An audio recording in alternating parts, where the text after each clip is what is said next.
So just a little update on what's going on while they're finishing up or polishing off the tune. So when I was first putting the wastegate springs in, I put on the tile MVS, I put red and green.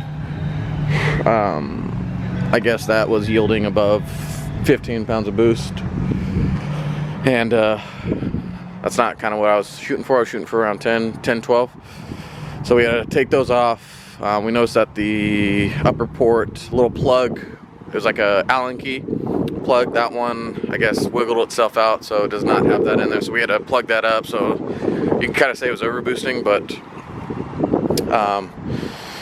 we pulled them off, put the white spring in there. So now it's sitting around 9 pounds on 85.